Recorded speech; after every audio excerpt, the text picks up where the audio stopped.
Hello, I'm John Garvin, the writer and director, and I'm here with... Sam Whitwer. I play Deacon St. John in Days Gone. Yeah, and we're here to talk about the alternate path demo.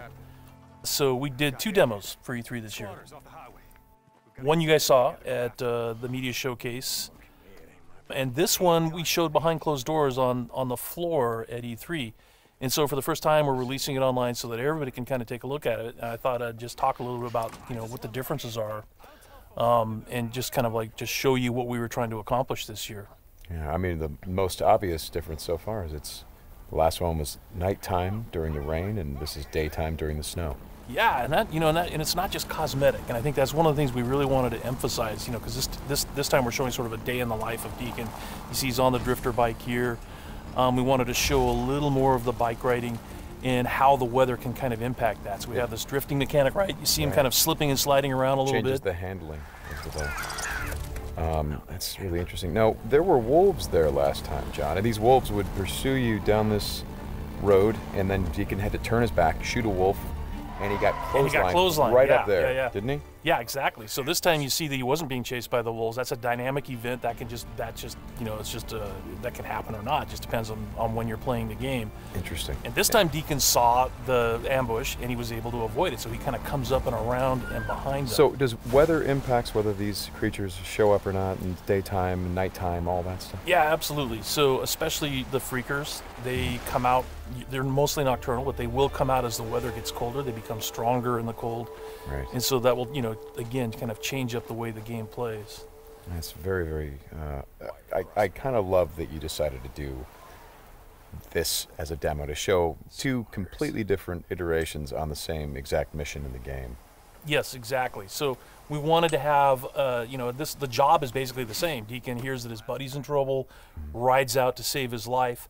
And, as you can see here, this is a completely different experience from what we showed in the first demo. In the first one, Deacon gets clotheslined, and it sounded very painful, by the way. Oh, speaking of painful, okay, so the combat in this game is fairly brutal. John, you want to talk about that a little bit? Well, we just wanted to make it as, as realistic as possible. So, yeah, we're not holding back on that at all. And Sam's done most of his own stunt work for this. And I can tell you that when we're on the performance stage and we're capturing that stuff, we just try to keep it real, right? Right. Well, right. There was sort of a decision made at some point. What I've been on the project for 2 or 3 years now. Yeah, I think 3 years. And so early on, I think there was a more, what were we? It was more Kurt Russell and sort of a two-fisted thing, and then it turned into, hey, let's take this quite seriously. And what that required is a lot more. Taking this combat stuff and showing the horror of the violence that happens and were this type of circumstance to take place. I mean, realism, weirdly enough, is the thing we keep going back to when it comes to not just the stunts, but also the performance style. I think, it was very important that it doesn't seem like a bunch of actors, saying lines. It was all very incidental. And we wanted the world to sort of reflect that as well. So you saw there that, Deacon broke into that emergency vehicle and found some supplies. So this is what we're calling our survival vision. So you saw that earlier when he was looking at Manny's bike on the ground. And it's just kind of a way of seeing tracks in the world and sort of imagining what might have happened. And here I just wanted to point out that you're seeing in this part of the demo that there are freakers there. There weren't there before because it wasn't snowing. It was, and it was getting lighter out. It wasn't getting darker like it is.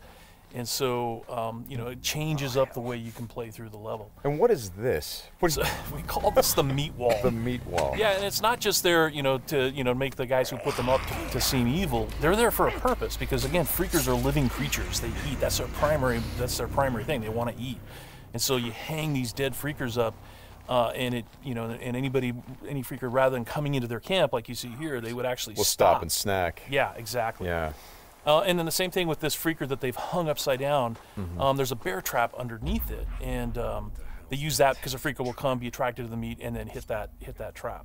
Interesting. Another thing you just saw, by the way, is that tin can. The tin can trap that you that's an alarm that the Marauders will put up. And this is, again, some of the things that Marauder camps just do. And you find these Marauder camps throughout the world. You'll find traps like that, and then if you're careful and you're paying attention, you can avoid them. Because in the first demo, Deacon didn't avoid it, and he set off that alarm. Right. Now this is the same tactic that he used last time. Throws the rock to get someone to lure him over and have him step in the bear trap. But this one plays out a little bit differently than last time. One of the things that struck me, and we've talked about this obviously as we've shot, but there's an effort of the other Marauders to get this guy to shut up, and he won't. Yeah, and so in the first demo, Deacon's heading on down the trail, and you can hear that happening behind him. Right. And this time we're showing what happened. So, he's watching everybody react to this poor guy trapped in the in that bear trap, and she just is like, shut up, shut up, shut up, and then just loses it and shoots the guy. Right. Right. And of course, in the meantime, Deacon is crafting a Molotov and just takes them all out. Right. Oh boy, that's good. Ow. Ow. So again, it's like in the previous demo, Deacon would have gone off to the trail down to the right.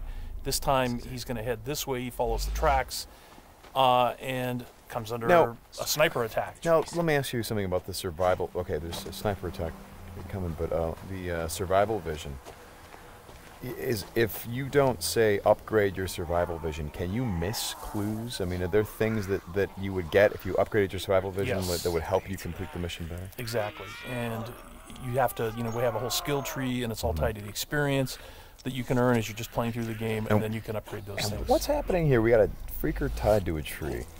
Yeah, so this is another type of trap that Marauders will set. They will they will basically chain freakers to the perimeter of their camps, and they use them as kind of an alarm system. And then that, you saw that Marauder there. He was just tormenting the poor freaker, and then so Deacon kind of takes advantage of that.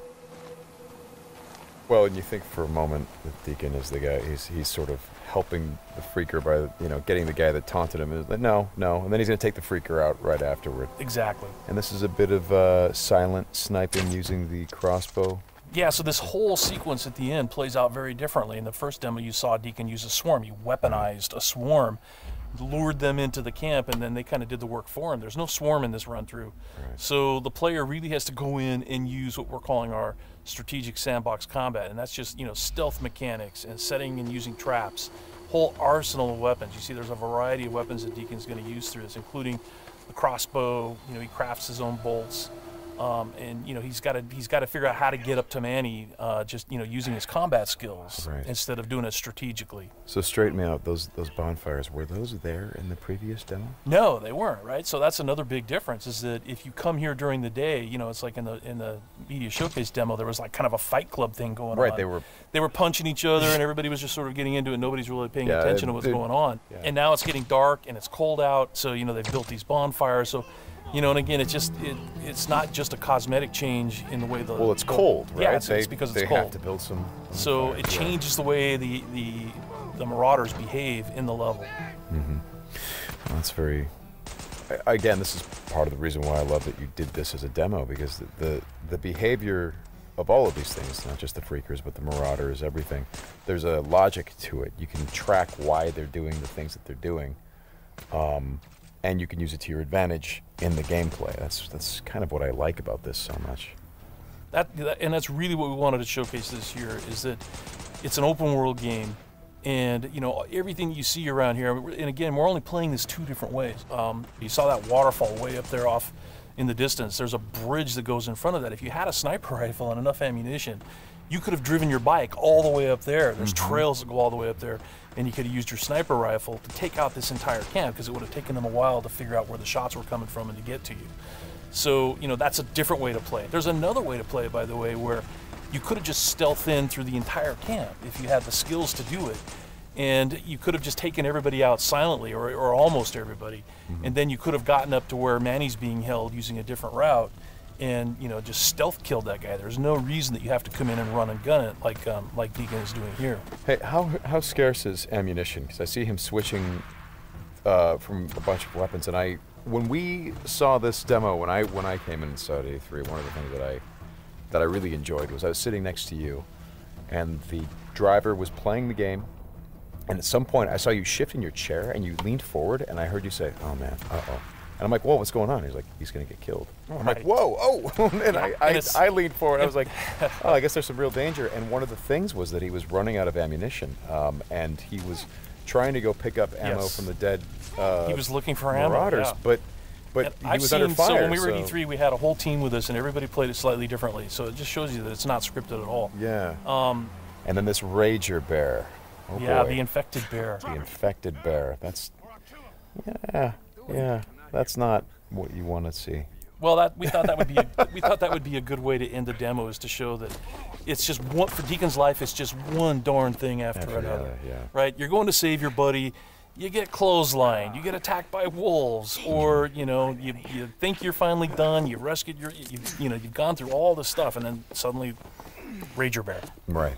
Well, as you've said to me, it's not just about exploring an open world, as it is the open world coming after you, the open world seeking you out, trying to... Yeah, exactly. That's our tagline.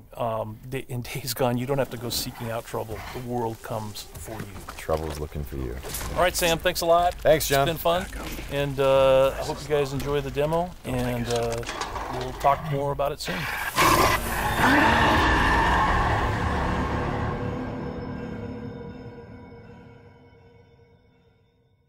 PlayStation